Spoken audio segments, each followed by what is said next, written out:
নমস্কাৰ এতিয়া বাতৰ হেতে ষ্টুডিঅত মই প্ৰিয়ংকা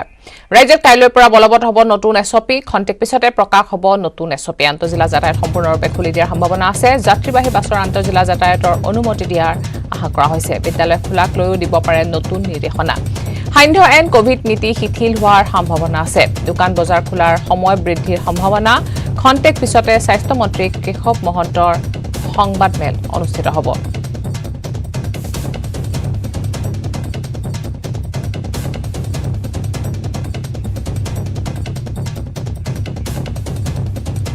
আমি কথা পাতিম আমাৰ সাংবাদিক নৱজ্যোতি মহন্তৰ সৈতে আপোনাৰ ওচৰলৈ আহিছো আৰু যেহেতু খন্তেক সময় অপেক্ষা তাৰ পিছতে নতুন এছপি কথা কোৱা হ'ব সংবাদমেল যোগে এই বিষয় জনাব আৰু সান্ধ্য আইন কোভিড নীতি শিথিল হোৱাৰো সম্ভাৱনা আছে নতুন এছপি অনুসৰি নিশ্চয়কৈ প্ৰিয়ংকা যেহেতু কিছু সময় পিছতে সংবাদমেল যোগে জনাব কিন্তু তাৰ পূৰ্বে আমি উপস্থিত আছো মংগলদৈ এখন বিদ্যালয়ত যেহেতু বিদ্যালয় খোলা নখোলাক লৈ এতিয়া দমোজাত আছে বিদ্যালয় কৰ্তৃপক্ষ লগতে যিসকল ছাত্ৰ-ছাত্ৰীসকল কাৰণ যোৱা বছৰ যি ধৰণে লোকচানৰ সন্মুখীন হ'ল ছাত্ৰ-ছাত্ৰীসকল এই বছৰতে নহয় তাৰ কাৰণে বিদ্যালয় খোলাৰ কাৰণে আহ্বান জনাইছে একাংশ ছাত্ৰ-ছাত্ৰীয়ে মোৰ লগত আছে দশমমান শ্ৰেণীৰ ছাত্ৰী দুগৰাকী আছে লগতে আছে এইবাৰ মেট্ৰিক পাছ কৰি তেওঁলোকে উচ্চতম মাধ্যমিকৰ নামভৰ্তি কৰা দুগৰাকী ছাত্ৰী মোৰ লগত আছে তেওঁলোকৰ কথা আলোচনা কৰিম প্ৰথমতে তোমাৰ ওচৰলৈ আহিছোঁ যিহেতু তুমি নামভৰ্তি কৰিব লাগিব এইবাৰ কি ক'বা যে বিদ্যালয় বন্ধ হৈছে এতিয়াও দমোজাত আছে বিদ্যালয় কি ক'বা মানে স্কুল খুলিব লাগে আৰু আমাৰ হায়াৰ ছেকেণ্ডেৰী খুলিব লাগে আৰু এডমিশ্যন হোৱাই নাই ভালদৰে পঢ়াব লাগে ক'ত এডমিশ্যন ল'বা তুমি কেনেকৈ পঢ়িলা কি হৈছে এতিয়ালৈকে হায়াৰ ছেকেণ্ডেৰী আৰু গাৰ্লছত অনলাইন কৰিছোঁ এতিয়ালৈকে এডমিশ্যনে হোৱা নাই কি আহ্বান জনাবা চৰকাৰক যে নতুন এছপি ঘোষণা কৰিব কিছু সময় পিছতে কি আহ্বান জনাবা সোনকালকে এডমিশ্যনটো হ'ব লাগে আৰু আছে ছাত্ৰী দশমমান ছাত্ৰী তুমি অকণ আগুৱাই আহিলে ভালে কি ক'বা যে বিদ্যালয় এতিয়াও খোলা নাই কিন্তু তোমালোকৰ হয় খোলা নাই বহুত দিন হ'ল খোলাই নাই আমাৰ বহুত পঢ়া পাতি লছ হৈছে আৰু শিক্ষামন্ত্ৰী ডাঙৰীয়াই এইটোৱে ঘোষণা কৰিলে যে আপোনালোকে সোনকালে এটা সঠিক সিদ্ধান্ত ঘোষণা কৰে আৰু অহাবাৰ আমি মেট্ৰিকটো দিব লাগিব তাৰ কাৰণে পঢ়া পাতি একো হোৱাই নাই কাৰণে সোনকালে স্কুলটো খুলি দিলে ভাল হ'ব আৰু ছাত্ৰী আছে অকণ আগুৱাই আহিলে ভাল হ'ব কি ক'বা বিদ্যালয় এতিয়াও খোলা নখোলাক লৈ দমোজাত আছে কি ক'বা স্কুলটো খুলি দিব লাগে যিহেতু আমাৰ পঢ়াবোৰ মানে অসুবিধা হৈ আছে অলপ ধৰা স্কুল নোখোলাৰ হেৰিত স্কুলটো খুলি দিব লাগে আৰু যিহেতু অহাবাৰ আমি মেট্ৰিক দিম তাৰ ওপৰত যাতে কিবা সিদ্ধান্ত লয় আৰু শিক্ষকসকল আছে যিহেতু শিক্ষকসকলো যথেষ্ট দমোজাত আছে বিদ্যালয় খুলিব নে নুখুলিব কাৰণ ছাত্ৰ ছাত্ৰীসকল কিন্তু বিদ্যালয়লৈকে মাজে মাজে আহি আছে তেওঁলোকে খবৰ লৈ আছে বিদ্যালয় কেতিয়া খুলিব শিক্ষক আছে আমি জানিব বিচাৰিম প্ৰধান শিক্ষক মহোদয় আছে যিহেতু বিদ্যালয় খুলিব নুখুলিব দেখিছোঁ আমি বিদ্যালয়ত কিন্তু ছাত্ৰীসকল বা ছাত্ৰসকল আহিছে খবৰ লৈ আছে কেতিয়া খুলিব কেতিয়া নুখুলিব এই খবৰ লৈ আছে আপোনালোকে কি ক'ব এই ক্ষেত্ৰত এতিয়া আলিডুমজাৰ শৈক্ষিক পৰিৱেশটোৱে ছাত্ৰ ছাত্ৰীসকলৰ মনত যথেষ্ট অনাকাংক্ষিত এটা সময়ৰ কাৰণে সমস্যা বহন কৰিছে গতিকে ছাত্ৰ ছাত্ৰীসকলে যাতে আগন্তুক শিক্ষাবৰ্ষটোত যি ক্ষতি হ'ল আৰু ইয়াৰ পিছত আৰু যাতে ক্ষতি নহয় তাৰ কাৰণে ছাত্ৰ ছাত্ৰীসকলে বাৰম্বাৰ আমাৰ ওচৰত আবেদন নিবেদন জনাইছে তেওঁলোক প্ৰতিদিনেই আমাৰ স্কুললৈ আহে আৰু উপায় নাপায় আমি অফলাইন অনলাইনৰ ব্যৱস্থাৰ জৰিয়তে ছাত্ৰ ছাত্ৰীসকলক ঘৰত যাতে পঢ়া শুনাটো ঠিকে চলে তাৰ কাৰণে আমি ইতিমধ্যে 4টা বিদ্যালয় খুলিব নে নুখুলিব এইটোক লৈ এতিয়া বিদ্যালয়টো খোলাটো যথেষ্ট দৰকাৰী এইকাৰণে দৰকাৰী যে ছাত্ৰ ছাত্ৰীসকলৰ শৈক্ষিক পৰিৱেশটো আমাৰ শিক্ষানুষ্ঠানৰ লগত যথেষ্ট জড়িত গতিকে স্কুল খুলিলে ছাত্ৰ ছাত্ৰীসকলে তেওঁলোকৰ শৈক্ষিক পৰিৱেশটো ঘূৰাই আনিব পাৰিব আৰু শিক্ষাৰ লগত জড়িত যিমানবিলাক কাম কৰ্মৰাজি আছে তেওঁলোকে সম্পাদন কৰিব পাৰিব জনাইছোঁ আৰু ছাত্ৰী আছে যিহেতু বিদ্যালয় এতিয়াও বন্ধ কি আহ্বান জনাবা কিছু সমস্যাতে কিন্তু সংবাদমেল সংবোধন কৰিব বিদ্যালয় খুলিব লাগে আৰু আমাৰ ক্লাছবোৰ হ'ব লাগে বহুত লছ হৈ আছে আমাৰ এতিয়া নামভৰ্তিয়ে হোৱা নাই আমাৰ কলেজত নামভৰ্তি হ'ব লাগে সোনকালে আহ্বান জনাইছোঁ নিশ্চয়কৈ প্ৰিয়ংকা এইসকল ছাত্ৰী আছে যিসকল ছাত্ৰীয়ে কিন্তু বিদ্যালয় খোলাটো বিচাৰিছে কাৰণ যোৱা বছৰটো বিগত বছৰটোত কিন্তু বিদ্যালয় বন্ধ হৈ থকাৰ ফলত যথেষ্ট লোকচানৰ সন্মুখীন হ'ব লগা হৈছিল আৰু এতিয়া কিন্তু বিদ্যালয়সমূহ খোলা নখোলাক লৈ এতিয়া সঠিক সিদ্ধান্ত হোৱা নাই যাৰ কাৰণে এইসকল ছাত্ৰ ছাত্ৰীৰ অনুৰোধ বা তেওঁলোকৰ অনুৰোধ জনাইছে যাতে বিদ্যালয়সমূহ খুলি দিয়ে আৰু যাৰ ফলত তেওঁলোকে পুনৰ বিদ্যালয়লৈকে আহি পাঠ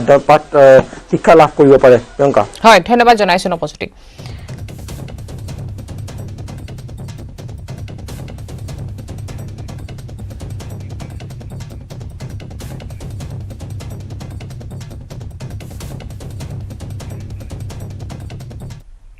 আজিৰে পৰা ৰাজ্যত বলবৎ হ'ব নতুন এছঅপি। নতুন কোভিড বিধিত আন্তঃজিলা যাত্ৰীবাহী বাছ যাতায়াত আৰু সান্ধ্য আইন কিছু শিথিল হোৱাৰ সম্ভাৱনা আছে। আন্তঃজিলা যাতায়াত আৰম্ভ হোৱাৰ লগে লগে বৃদ্ধি হ'ব বাছ ভাড়া। বাছ ভাড়া বৃদ্ধিক লৈ সাধাৰণ যাত্ৰীৰ মাজত অসন্তুষ্টিৰ বিপৰীতে বাছ মালিক আৰু কৰ্মীসকলৰ দাবী, বাছ ভাড়া বৃদ্ধি নকৰিলে সম্ভৱ নহয় বাছ চলোৱাৰ। এই সন্দৰ্ভত আমাৰ লখিমপুৰৰ সাংবাদিক সঞ্জীৱ লাহনৰ বিশেষ প্ৰতিবেদন। নতুন এছঅপি ঘোষণা কৰাৰ লগে লগে খুলি দিয়া হ'ব আন্তঃজিলা যাতায়াত আৰু আন্তঃজিলা যাতায়াত খোলাৰ লগে লগে বাছ মালিক সন্থাই অসমৰ সিদ্ধান্ত গ্ৰহণ কৰিছে যে তেওঁলোকে 50% বাছ ভাড়া বৃদ্ধি কৰিব। বাছ মালিক সন্থাৰ যি সিদ্ধান্ত, সেই সিদ্ধান্ত ঘোষণা কৰাৰ পিছতে সাধাৰণ যিসকল যাত্ৰী আছে তেওঁলোকৰ মাজত নিশ্চিতভাৱে প্ৰতিক্ৰিয়া সৃষ্টি হৈছে। যিহেতু 50% যদি বাছ ভাড়া বৃদ্ধি কৰা হয় তেতিয়াহ'লে সাধাৰণ যিসকল যাত্ৰী আছে তেওঁলোকৰ মাজত ব্যাপক প্ৰভাৱ পৰিব। এনেও কোভিড পৰিস্থিতিৰ মাজত লকডাউনৰ সময়ত যিসকল লোক আছে তেওঁলোকৰ মাজত ব্যাপক প্ৰভাৱ পৰিছে অৰ্থনৈতিকভাৱে বা বিভিন্ন ক্ষেত্ৰত। তাতে আকৌ যদি 50% বাছ ভাড়া বৃদ্ধি কৰিবলগীয়া হয় তেতিয়াহ'লে স্বাভাৱিকতে ক'ব লাগিব যে যিসকল সাধাৰণ লোক আছে, সাধাৰণ যাত্ৰী আছে তেওঁলোকৰ মাজত ব্যাপক এটা অসুবিধা হোৱাৰ সম্ভাৱনা আছে। মই বৰ্তমান উপস্থিত আছোঁ লখিমপুৰ বাছ আস্থানত আৰু মোৰ লগত এখন গাড়ীৰ ভিতৰত মই আছোঁ আৰু মোৰ লগত উপস্থিত আছে বাছ মালিক আৰু বাছ কৰ্মচাৰী, লগতে সাধাৰণ যি যাত্ৰী তেওঁলোকৰ উপস্থিতি আছে। মই তেওঁলোকৰ পৰা প্ৰতিক্ৰিয়া জানিবলৈ যাম যে কিয় বাছ ভাড়া। মই প্ৰথমে বাছ মালিক সন্থাৰ এজন সদস্যৰ লগত কথা পাতিবলৈ যত্ন কৰিম যে কিয় তেওঁলোকে বাছ ভাড়া বৃদ্ধি কৰাৰ সিদ্ধান্ত গ্ৰহণ কৰিছে, যিটো সিদ্ধান্ত নেকি সাধাৰণ ৰাইজৰ মাজত প্ৰভাৱ পেলোৱাৰ সম্ভাৱনা আছে। মই প্ৰথমে আপোনাৰ ওচৰলৈ আহিছোঁ যে বাছ ভাড়া বৃদ্ধি হোৱাৰ লগে লগে সাধাৰণ ৰাইজৰ মাজত প্ৰভাৱ পৰিব, কিয় এই সিদ্ধান্ত ল'বলগীয়া হ'ল? হয়,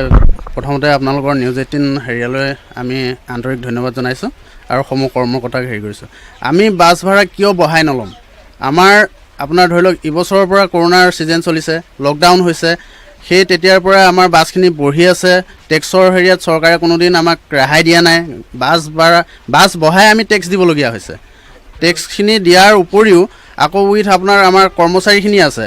সেইখিনি, আৰু দিনক দিনে ইমানেই তেলৰ ভাড়া বঢ়াইছে। আমি যেতিয়া গাড়ী হেৰি কৰিছিলোঁ 50 টকা আমি ডিজেল চলাইছিলোঁ, এতিয়া আপোনাৰ ডিজেলৰ হৈ গ'ল 91 টকা কিমান পইচা, আৰু আমি সেই একেটা ভাড়াত কেনেকৈ চলাম? আৰু আমাৰ ইমান দিনৰ ক্ষতিপূৰণখিনি আমাক কোনে দিব? আমি যিমানখিনি বহি আছোঁ, আমিতো বহি থাকি আমাৰ পইচা ৰৈ থকা নাই, আমাৰ ইঞ্চুৰেঞ্চত গৈ আছে, টেক্সত গৈ আছে, সেইখিনি পইচা আমাক কোনে দিব? সেইখিনি কথা মানি ল'ব পাৰি, কিন্তু আৰু এটা কথা আমি ক'ব লাগিব যে চৰকাৰে বাছসমূহ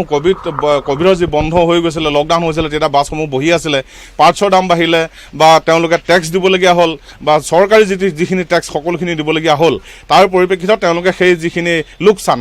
সেইখিনি লোকচান পূৰণৰ কাৰণে বাছ ভাড়াৰ বৃদ্ধিৰ সিদ্ধান্ত গ্ৰহণ কৰিছে। কিন্তু এই দাবীটো চৰকাৰলৈ দিয়া উচিত আছিল নেকি, সেই বিষয়ে আপোনালোকে জানিব যাম, যিহেতু এতিয়া ভুক্তভোগী হ'ব সাধাৰণ ৰাইজ। এতিয়া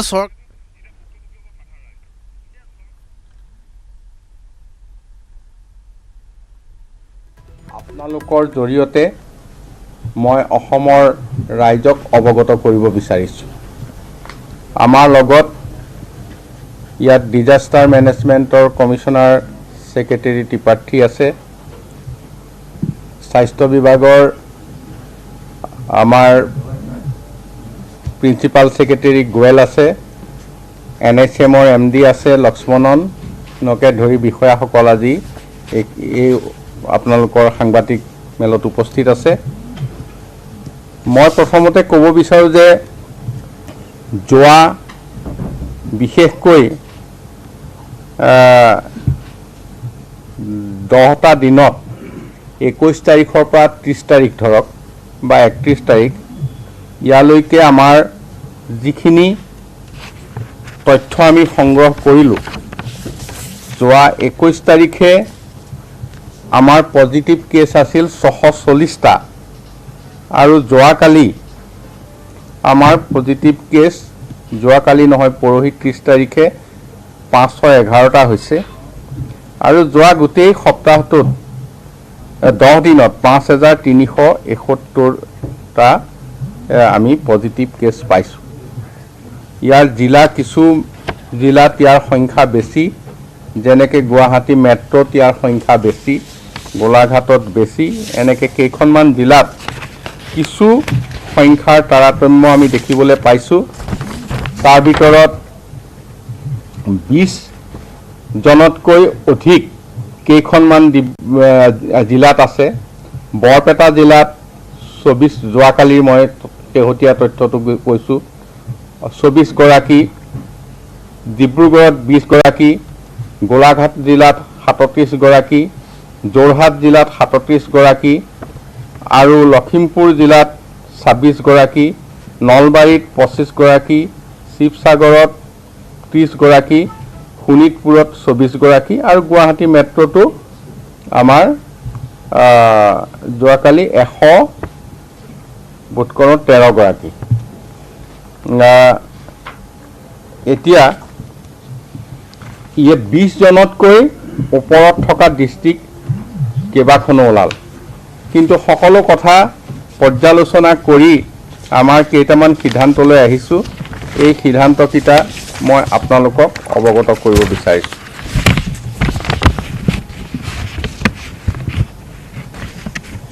এইবাৰ যথেষ্ট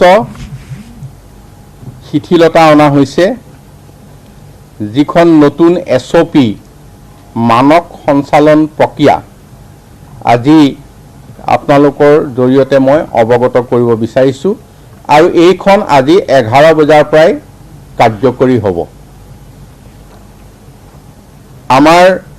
কাৰফিউ ইয়াৰ আগতে 7 বজাৰ পৰা আছিল। 7 বজাৰ পৰা থকা কাৰফিউ আমি 9 বজালৈ লৈ গৈছোঁ। নিশা 9 বজাৰ পৰা ৰাতিপুৱা 5 বজালৈ 8 ঘণ্টাৰ কাৰণে কাৰফিউ থাকিব আৰু নিশা 8 বজালৈকে দোকান বজাৰ সকলোখিনি খোলা থাকিব। ঠিক তেনেকৈ আমি কেইটামান কথা নিশ্চিত কৰিব বিচাৰিছোঁ যে যিসকলে এপালিও প্ৰতিষেধক লৈছে সেইসকলে চৰকাৰী অফিচত কাম কৰিবলৈ আহিব লাগিব আৰু তেখেতসকলৰ সময়মতে দ্বিতীয় পালি আমাৰ প্ৰতিষেধক লোৱাৰ ব্যৱস্থা কৰিব লাগিব। এতিয়া প্ৰত্যেক চৰকাৰী কাৰ্যালয়ৰ মুৰব্বীজনে তেখেতৰ নিজৰ কাৰ্যালয়ৰ এখন সকলো কৰ্মচাৰীৰ তালিকা প্ৰস্তুত কৰিব লাগিব। কোনজন কৰ্মচাৰীয়ে কেতিয়া প্ৰতিষেধক লৈছে, প্ৰথমটো কেতিয়া লৈছে, দ্বিতীয়টো কেতিয়া লৈছে, দ্বিতীয়টো যদি লোৱা নাই তেতিয়াহ'লে সেইটো সময়মতে সেই প্ৰতিষেধক দিয়া ঠিক কৰিব লাগিব। কেনেবাকৈ যদি কোনোবাই এতিয়াও এপালিও লোৱা নাই তেওঁক 3 দিনৰ ভিতৰত প্ৰতিষেধক দি কাৰ্যালয়ত কাম কৰিবলৈ আনিব লাগিব। এইখিনি মুৰব্বী প্ৰত্যেকটো চৰকাৰী কাৰ্যালয়ৰ মুৰব্বীজনক এই দায়িত্ব অৰ্পণ কৰা হৈছে। আন্তঃজিলা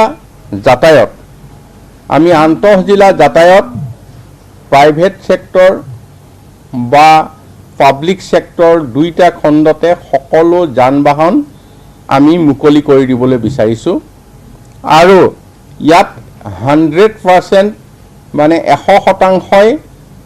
আসনত যাত্ৰী থাকিব পাৰিব। তেওঁলোকে মাস্ক পৰিধান কৰিব লাগিব আৰু এই মাস্ক পৰিধান কৰি এই যাত্ৰী অহা যোৱা কৰিব লাগিব। কিন্তু এজনো থিয় হৈ যোৱা যাত্ৰী তাত অতিৰিক্তভাৱে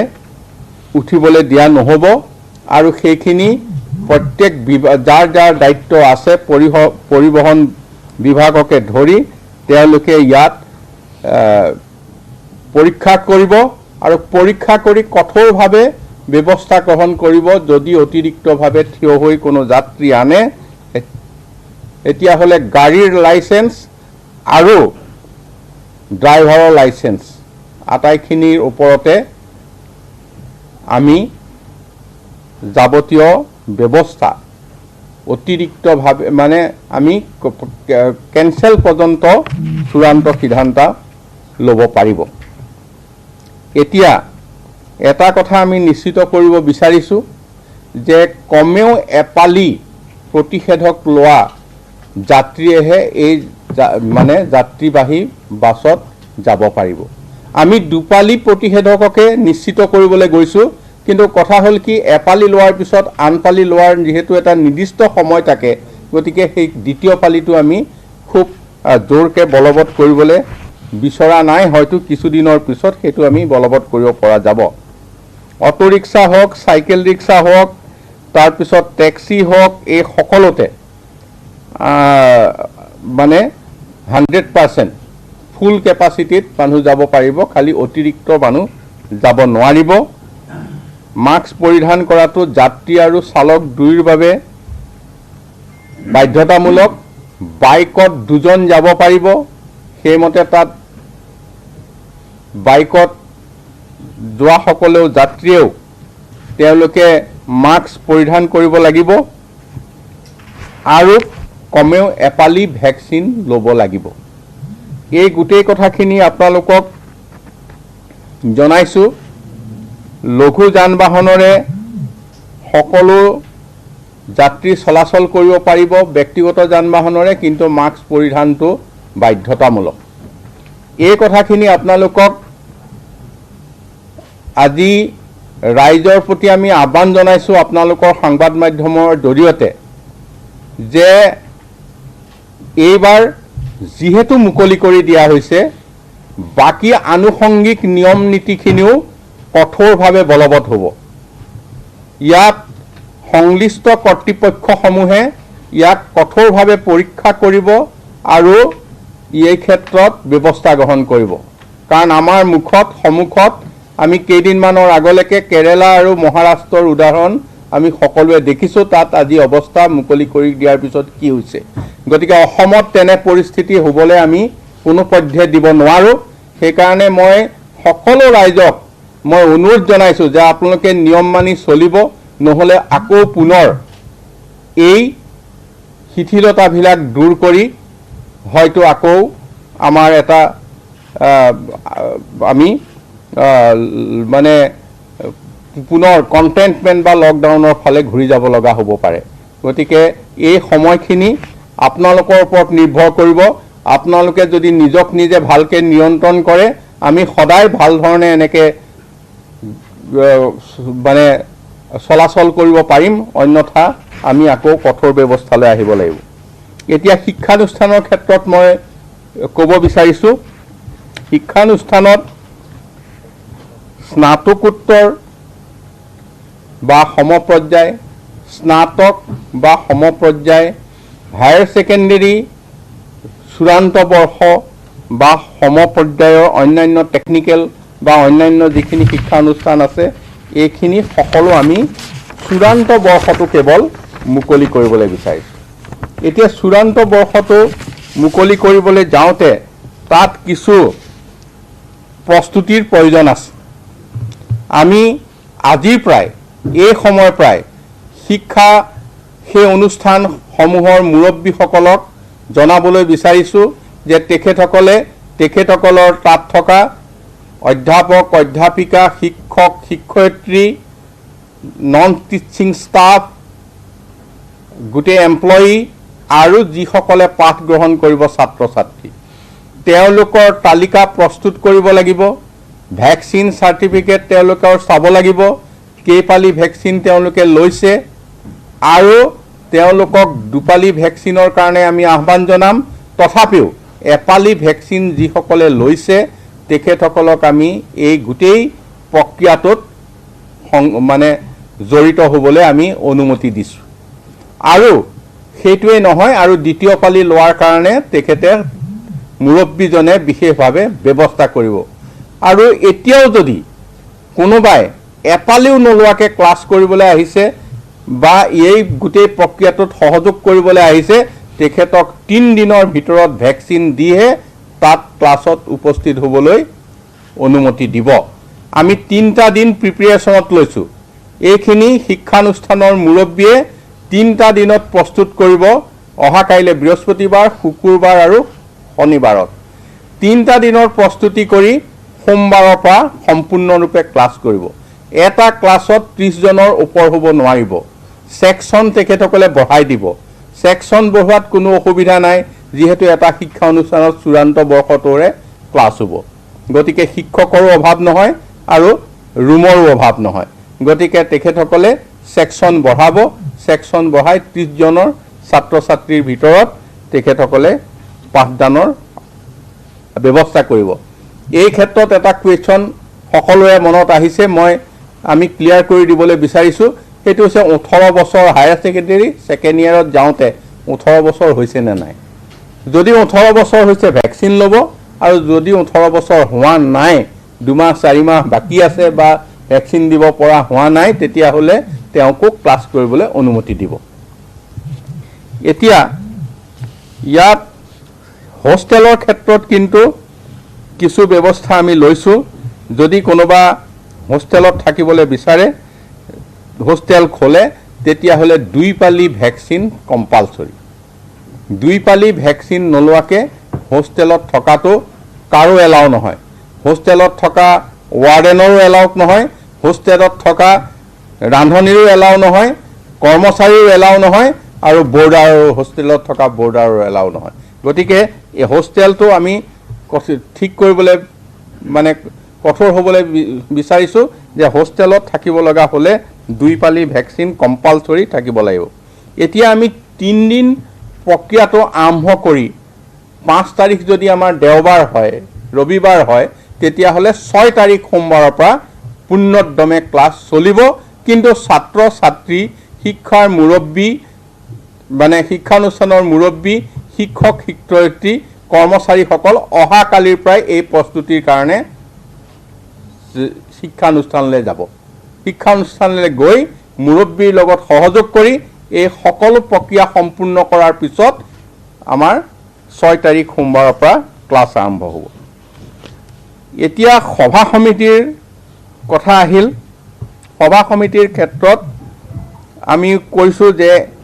গোটেই কামবিলাকত এবাৰ আমি ঠিক কৰিছো 2 পালি ভ্যাকচিন নহলেও এপালি ভ্যাকচিন কম্পালসৰি কাৰণ দ্বিতীয় পালি ভ্যাকচিন লবৰ কাৰণে হয়তো সময় তেখেতৰ আহি পৰা নাই কিন্তু যেতিয়া আহি পৰিব তেখেতে ল'ব লাগিব গতিকে 50 গৰাকী লোকে সভা সমিতিত ভাগ ল'ব পাৰিব এতিয়া আগৰ আমি অনুমতি লবলৈ দিছিলো যে কৰবাত যদি কোনবাই সভা পাতে প্ৰশাসনৰ অনুমতি ল'ব এতিয়া আমি কৈছো যে লোকেল থানাত লোকেল আৰক্ষীক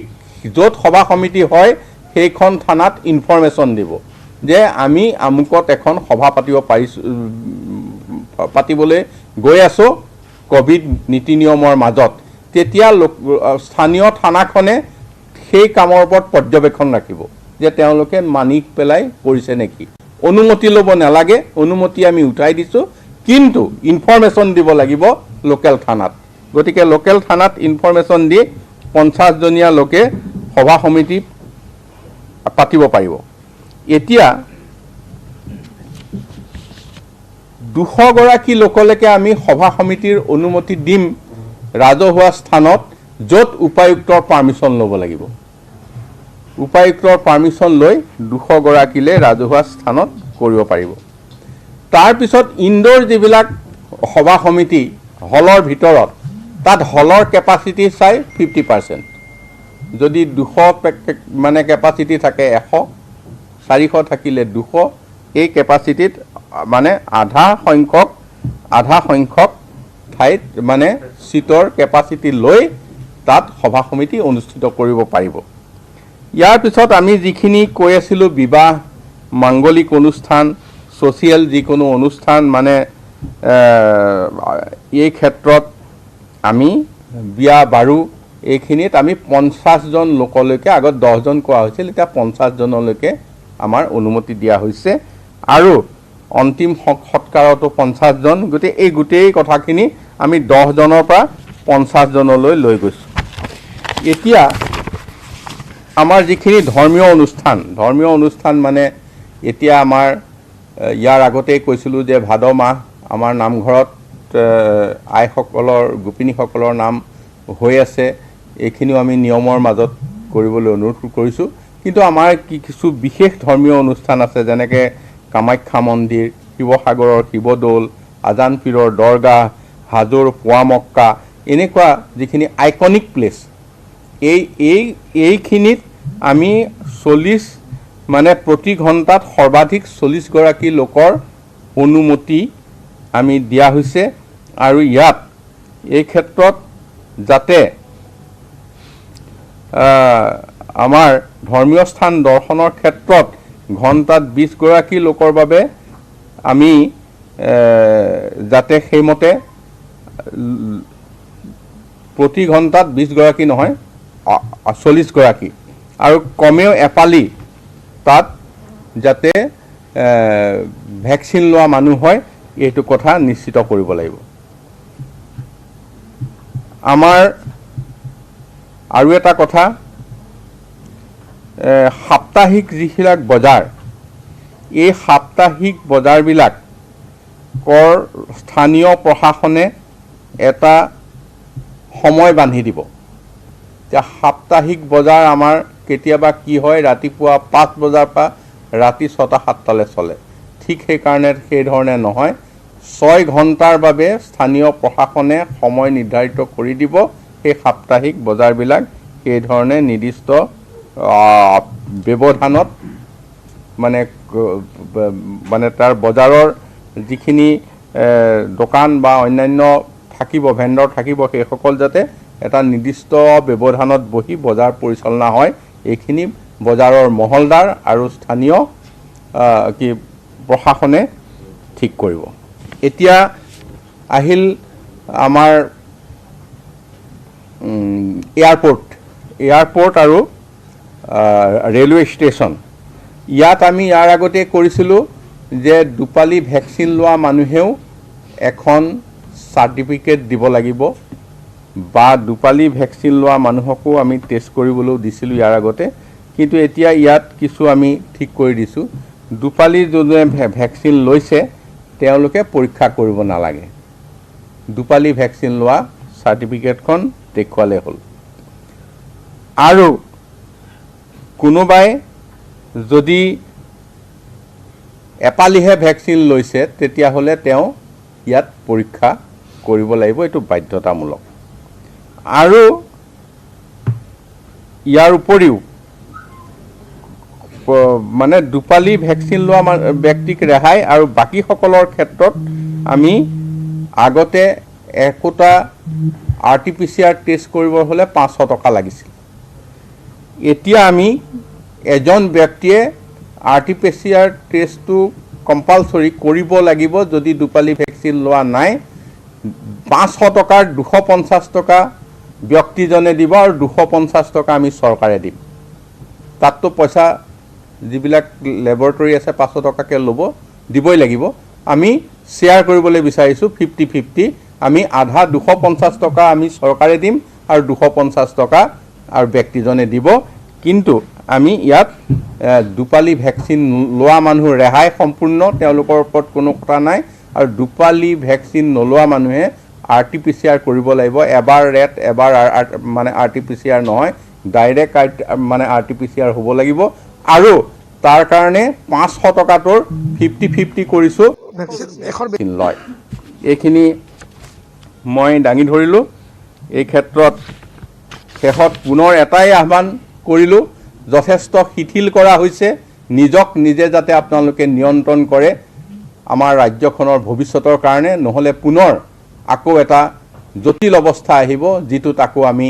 এই মুকলিৰ পৰা আকৌ বন্ধনলৈ গুচি যাব লাগিব। গতিকে মই সকলোকে এইটো আহ্বান কৰি সংবাদমেল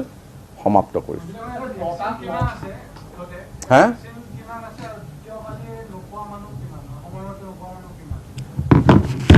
দ্বিতীয় পালি প্ৰায় আমি এতিয়া যিটো এছেছমেণ্ট কৰি চাইছোঁ 3 লাখ মান মানুহ হয়নে?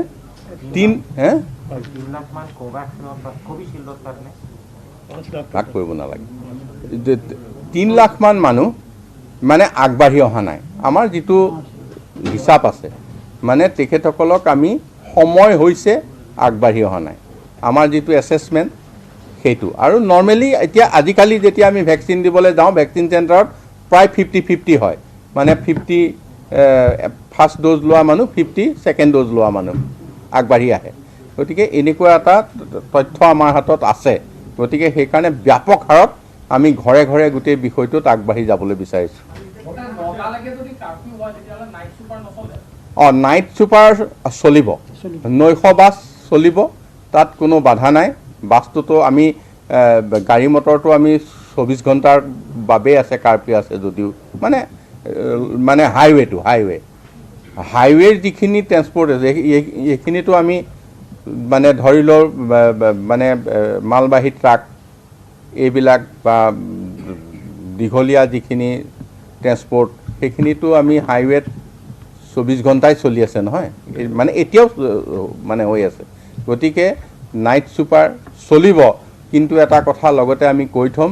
ধাবা আদি নিৰ্দিষ্ট সময়ৰ ভিতৰত কিন্তু বন্ধ হ'ব তাৰ আগতে আহাৰ গ্ৰহণ কৰিব লাগিব ফাইনেল ইয়াৰ যিবিলাক টেকনিক্যাল কোৰ্স আছে বা আপোনাৰ কোচিং চেণ্টাৰবিলাক আছে ইয়াৰ ক্ষেত্ৰত কিবা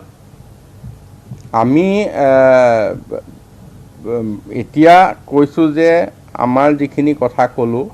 হায়াৰ ছেকেণ্ডেৰী ফাইনেল ইয়াৰ বা ডিগ্ৰী ফাইনেল ইয়াৰ বা পোষ্ট গ্ৰেজুৱেট ফাইনেল ইয়াৰ ইকুইভেলেণ্ট যিবিলাক আছে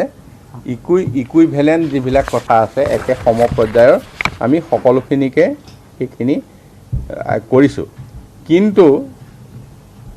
আমি তাৰ উপৰিও এইখিনি যিখিনি আমাৰ প্ৰাইভেট লেভেলতো আছে নহয় জানো সেইখিনিৰ ক্ষেত্ৰতো আমি মুকলি কৰিম কিন্তু তেখেতসকলে যাতে with information with deputy commissioner প্ৰশাসনৰ অনুমতি সাপেক্ষে বা প্ৰশাসনৰ ইনফৰমেশ্যন সাপেক্ষে তেন্তে কাম কৰে ৰিলিজিয়াছ ফেষ্টিভেল আহি আছে যে গণপতি আহি আছে দুৰ্গা পূজা এইটো কি হ'ব মানে সময়ত আমি এই ক্ষেত্ৰত সিদ্ধান্ত ল'ম এই বিষয়টো আমি যোৱাকালিও আলোচনা কৰিছোঁ আপুনি যিটো প্ৰশ্ন আনিছে কিন্তু আজি আগতীয়াকৈ সিদ্ধান্ত ল'বলৈ অসুবিধা হৈছে আমি ভাবিছোঁ এনেকৈ মুকলি কৰি দি যদি গোটেইখিনি নিয়ন্ত্ৰণত থাকে আৰু ইয়াতকৈও শিথিল কৰিব পৰা যাব Are these SOPs different from political programs and other common public activities, including the ruling party? Because we have seen so many public gatherings organized by the political parties time to time. নহয় এই কথাটোতো আমি যি হৈছেতো সকলোৰে কাৰণে মুকলি আমি 200 মানুহৰ পাব্লিক গেদাৰিঙৰ কথা মুকলি অঞ্চলত আমি কৈছোঁ আৰু সেই ক্ষেত্ৰতো কোনো পাৰ্টি ভাগ কৰি দিয়া নাই সকলোৱে কৰিব পাৰে এতিয়া হয়তো কোনোবা পাৰ্টিয়ে কৰা নাই সেইটো তেখেতসকলৰ কথা তেখেতসকলকতো কোনো বাধা নিষেধ নহয় কিন্তু আমি কৈছোঁ যে খুব ডাঙৰ মুকলি অঞ্চলত 200 মানুহ গোটাব পাৰে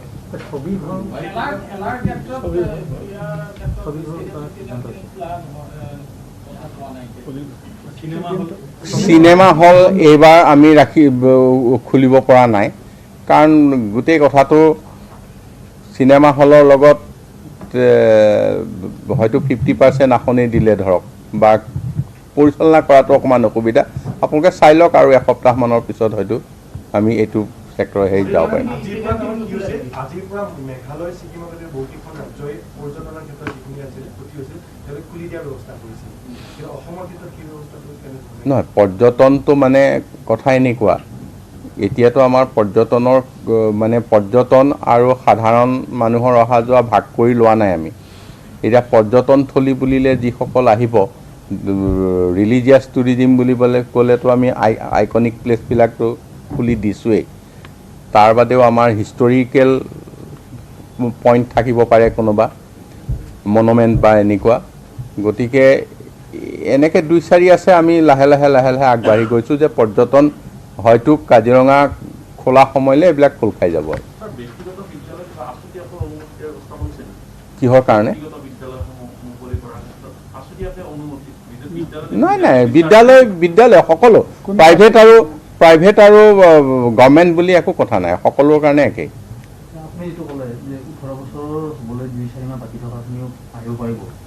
তেওঁলোকক যিহেতু নহয় তেওঁলোকৰ যিহেতু স্বাস্থ্যবিধি মতে ভেকচিন দিব নোৱাৰে গতিকে তেওঁলোকক আমি ক্লাছৰ পৰাও বঞ্চিত কৰিব নোৱাৰোঁ গতিকে আমি তেওঁলোকক ক্লাছ কৰিবলৈ অনুমতি দিছোঁ নল'ব নহয় টাইম হোৱা নাই কাৰণে লোৱা নাই সেইটো স্বাস্থ্যবিধি মতে লোৱা নাই কিন্তু তেওঁলোকক আমি ক্লাছটো বন্ধ কৰিব নোৱাৰোঁ ধন্যবাদ জনালোঁ সকলোকে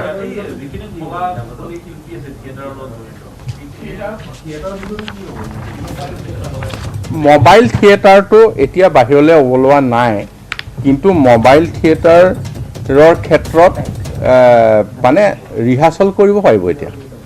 তেওঁলোকৰ যিবিলাক মোবাইল থিয়েটাৰৰ ৰিহাৰ্চলখিনি আমি কৰিবলৈ অনুমতি আছে ফিল্ডত ওলাই যোৱাৰ আগত আমি সিদ্ধান্ত ল'ম এতিয়াতো ওলাই যোৱা সময় হোৱা নাই কিন্তু ৰিহাৰ্চল তেওঁলোকে সম্পূৰ্ণভাৱে কৰাৰ কাৰণে অনুমতি সেইটোতো মানে আচলতে চাইণ্টিষ্টৰ ওপৰতহে গৈ আছে গতিকে চাইণ্টিষ্ট আৰু ডিৰেকশ্যন এইবিলাক আহিলে আমি সেইমতে আগবাঢ়িম আৰু স্পৰ্টছটো কি আছে এইটো কি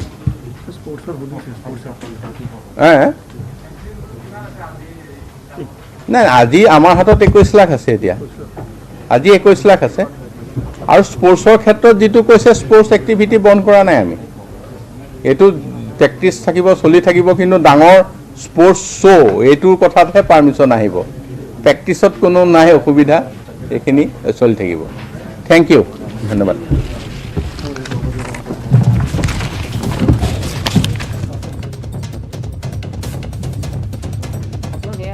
স্বাস্থ্যমন্ত্ৰী কেশৱ মহন্তৰ সংবাদমেল নতুন এছঅপি সন্দৰ্ভত এই সংবাদমেল অনুষ্ঠিত কৰিছিল সংবাদমেলৰ পোনপটীয়া সম্প্ৰচাৰ আপোনালোকে দেখিবলৈ পালে স্বাস্থ্যমন্ত্ৰী কেশৱ মহন্তৰ সংবাদমেল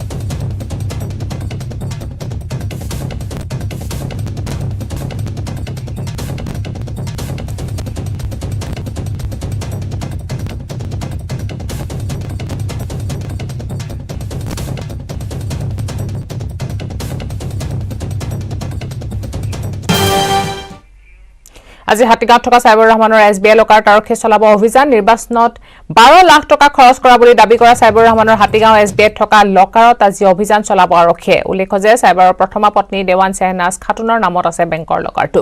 দুৰ্নীতিগ্ৰস্ত বিষয়ে চাইবাৰ ৰহমানৰ সম্পত্তিৰ তালিকা দীঘলীয়া হৈ গৈ আছে গুৱাহাটীৰ কেইবাঠাইতো আৰু ভূমি থকাৰ তথ্য লাভ কৰিছে আৰক্ষীয়ে চাইবাৰৰ প্ৰথমা পত্নীৰ নামত আছে অধিকাংশ ভূমি ভাতৃৰ নামতো কিছু ভূমি থকাৰ তথ্য লাভ কৰিছে আৰক্ষীয়ে গ্ৰেফতাৰ হোৱাৰ পূৰ্বে চাইবাৰে বহু ভূমি বিক্ৰী কৰাৰো তথ্য লাভ কৰিছে তদন্তকাৰী দলে আকাশালী ঘৰৰ পৰা আৰক্ষীয়ে জব্দ কৰিছে ভূমি বিক্ৰীৰ 14টা ফাইল মঙলবাৰে আদালতত হাজিৰ কৰোৱাৰ পিছতে ন্যায়িক জিম্মালৈ প্ৰেৰণ কৰা হয় চাইবাৰক ইপিনে চাইবাৰৰ সম্পত্তি বাজেয়াপ্ত কৰা সন্দৰ্ভত শীঘ্ৰে আদালতত আবেদন জনাব আৰক্ষীয়ে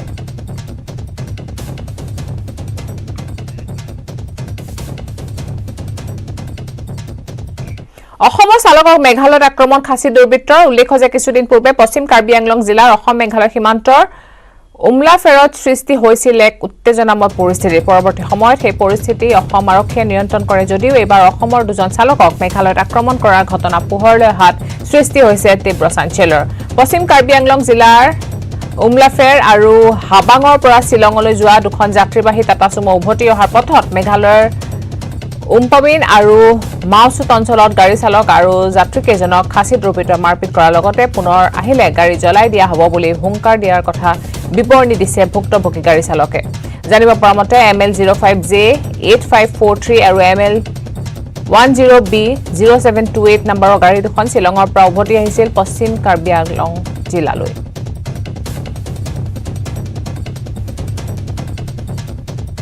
रोज शिलोंग जाता था शिलोंग से आने के समय में हमको मारा है और पैसेंजर को भी मारा है अभी उमलाफेर का और हबंग का गाड़ी अभी आएगा तो गाड़ी जलाई देगा बोला वो लोग आग लगा देगा बोला है हबंग का ड्राइवर को भी वो लोग मारा है हमको भी मारा है और आज से शिलोंग कल शिलोंग आएगा तुम लोग आएगा तो हम गाड़ी जला देगा ऐसा बोल रहे हैं उधर का खिसा लोग আৰু ইয়াৰ লগে লগে সময় হৈছে এতিয়া বাতৰি পৰা বিদায় লোৱাৰ নমস্কাৰ